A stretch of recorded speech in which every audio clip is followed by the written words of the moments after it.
ஆன்மீக ஐதீகங்கள். பிச்சாடனர். நமது முன்னோர்கள் வழிகாட்டுதலின்படி எத்தனையோ வழிபாட்டு முறைகளை தொடர்ந்து பின்பற்றி வருகிறோம். அப்படி நாம் பின்பற்றும் வழிபாட்டு முறைகள், அதன் சிறப்பான பலன்கள் மற்றும் நமக்கு தெரியாத சில தகவல்கள் பற்றி கூறுவதுதான் ஆன்மீக ஐதீகங்கள் நிகழ்ச்சி.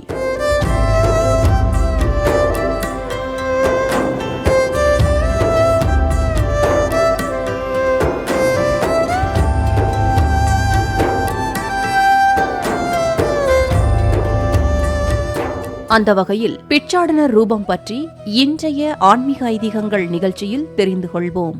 உலகை காக்க சிவபெருமான் எடுத்த பலவிதமான வடிவங்களில் பிச்சாடனர் மூர்த்தி வடிவமும் ஒன்று.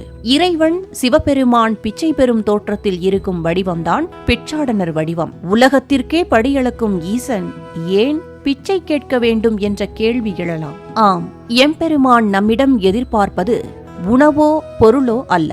நான் என்ற எண்ணத்தை உண்டாக்கும் ஆணவத்தை நம்மிடமிருந்து பெற்று நம்மை சுத்தப்படுத்தவே திருவோடு தாங்கி வருகிறார். தமிழில் கந்த புராணம், திருவிளையாடற் புராணம், காஞ்சி புராணம் ஆகியவற்றில் பிச்சாடனர் பற்றிய விளக்கங்கள் உள்ளன.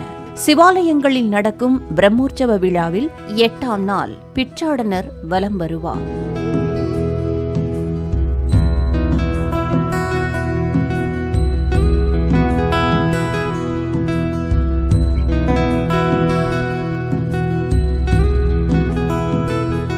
முன்னொரு சமயம் தாருகாவனத்து முனிவர்கள் சிவபக்தியை விட யாகமே சிறந்தது என்ற அகங்கார எண்ணத்தில் கணக்கிலடங்கா யாகங்கள் செய்தனர்.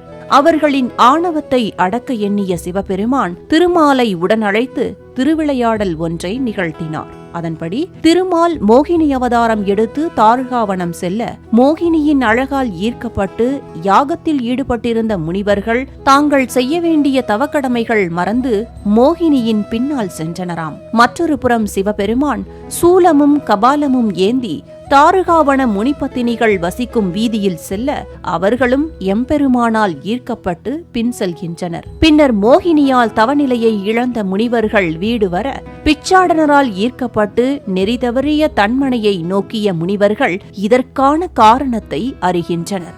மேலும் பிச்சாடனரின் பின் சென்ற முனிவர்களின் பத்தினிகள் ஒருவாறு மயக்கம் தெளிந்து கணவனுடன் இணைந்தனர்.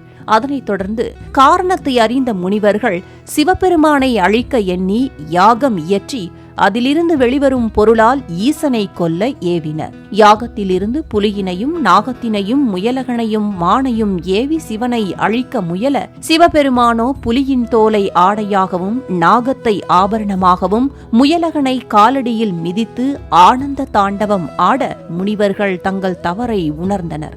இப்படி தாருகாவனத்து முனிவர்களின் மமதையை அடக்க இறைவன் எடுத்த அவதாரமே பிச்சாடனர் அவதாரம்.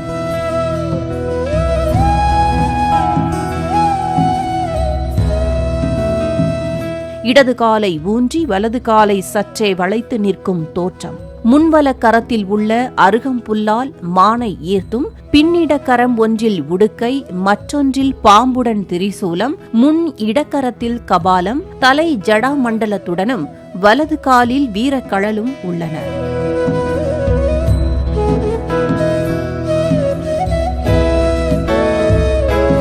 பிச்சாடனர் கோலம் 5 வகை தொழிலை குறிக்கிறது.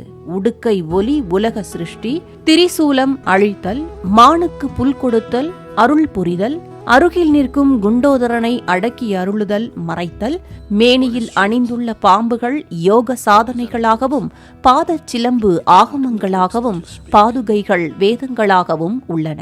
நேயர்களே, சிவாலயங்களில் எம்பெருமானின் திருரூபமான பிச்சாடனரை தரிசிக்கும் போது மனிதர்களாகிய நம்மிடம் இருக்கும் ஆணவமும் விலகட்டும், இறைவனின் அன்பென்னும் கருணையால் வளமான வாழ்க்கை அமையட்டும். ஆன்மீக ஐதீகங்கள். பிச்சாடனர்.